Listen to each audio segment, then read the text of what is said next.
Hello everyone, সকলকে জানাই শুভ সরস্বতী পুজো। তো আমি কালনার মেয়ে এবং কালনায় সরস্বতী পুজো খুব ভালো করে পালন করা হয়। তো আমরা কালনাবাসীরা দুর্গা পুজোর মতো করে 4 দিন ধরে সরস্বতী পুজো পালন করি। এখন যে ভিডিওটা তোমরা দেখতে পাচ্ছ সেটা হচ্ছে কালনার একটা খুব পরিচিত ক্লাবের ভিডিও।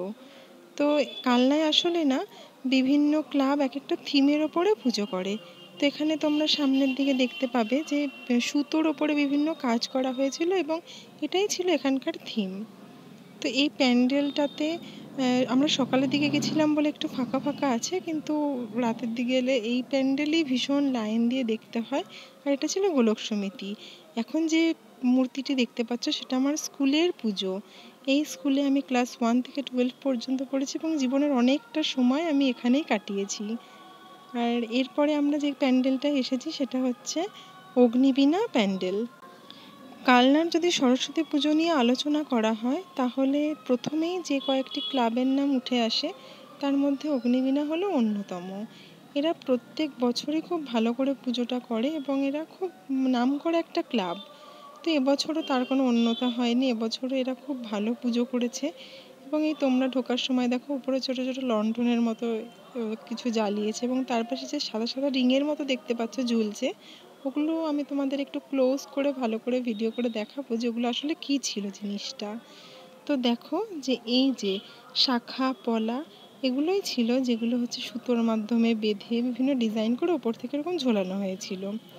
এইবার তোমরা যে ক্লাবটা দেখতে পাচ্ছ এটা ওর পাশেরই একটা ক্লাব, এটা হচ্ছে যুগের দ্বীপ।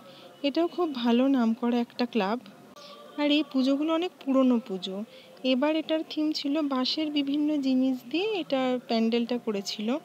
এই ক্লাবটার প্রধান বিশেষত্ব হচ্ছে যে ঝাড়বাতি, কিন্তু এই বছর দেখলাম যে ওরা ঝাড়বাতিটা অন্যান্য বারের মতো করেনি, একটু অন্য রকম করেছে। তো যাই হোক, সেটাও দেখে ভালোই লাগলো, কারণ নতুনত্ব সব কিছুর মধ্যেই থাকা দরকার এবং নতুন জিনিসপত্র মোটামুটি মানুষের ভালোই লাগে এবং সেটা ভালো লাগিয়ে নিতেও হয়। এবার তোমরা যে প্যান্ডেলটা দেখতে পাচ্ছ এটা আমাদের বাড়ির কাছেরই একটা মণ্ডপ, কিন্তু এখানের ব্যাকগ্রাউন্ড মিউজিকটা না আমি ইচ্ছা করেই একটু রেখেছি, নাহলে তোমরা ঠিক বুঝতে পারবে না যে এখানকার পরিবেশটা কেমন ছিল। এই যে আর্টগুলো দেখছো এগুলো নাকি সম্পূর্ণ হাতে তৈরি করা ছিল এবং এখানকার পরিবেশটা সম্পূর্ণ অন্যরকম লাগছিল। সামনে যে ভোলে বাবার মুখটা সেটা তো দেখে মনটা পুরো জুড়িয়েই যাচ্ছিল। এবার তোমরা এখানে আসলে সত্যিই তোমাদের মনে হবে যে হয়তো ঠাকুরেরই কোনো মন্দিরে এসেছো। আর খুব ভালো লাগছিল এখানকার পরিবেশটার সাথে ওই মিউজিকটা আস্তে করে, দারুণ ছিল। আর এই যে প্যান্ডেলটা এখন দেখতে পাচ্ছ এটা আসলে আমার পাড়ার পুজো এবং এই পুজোটা মোটামুটি খুব ভালোই হয়। আসলে কালনাতে ছোট থেকে বড় যে কোনো ক্লাবই তারা তাদের বেস্ট করার চেষ্টা করে এই সরস্বতী পুজোয়। দুর্গা পুজোটা আমাদের এখানে এত ভালো করে পালিত হয় না, আমাদের এমনি নর্মাল যেমন পুজো হয় সেরকমই হয়, কিন্তু সরস্বতী পুজোয় সবাই নিজের সেরাটা দেয়। তো প্রত্যেকটা প্যান্ডেল ঠাকুর যদি আমি একটা ভিডিওতে শেয়ার করতে চাই তাহলে ভিডিওটা অনেক বড় হয়ে যাবে।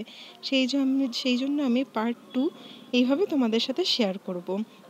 আর তোমাদের যদি এই ভিডিওটা ভালো লেগে থাকে তাহলে পেজটিকে ফলো করে দিও, সাথে থেকো।